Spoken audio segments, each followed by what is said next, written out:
হে আমার বান্দাগণ, তোমাদের আমলগুলি যাহা আমি তোমাদের জন্য সংরক্ষণ করিতেছি অতঃপর তোমাদিকে উহার পরিপূর্ণ বদলা দান করিব। সুতরাং যে ব্যক্তির আল্লাহর তৌফিকে নেক আমল করে, তাহার উচিত সে যেন আল্লাহ তাআলার প্রশংসা করে। আর যাহার দ্বারা কোনো গুনাহ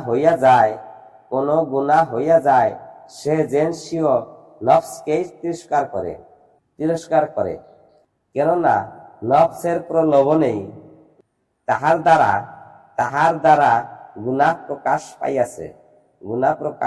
পাইয়াছে।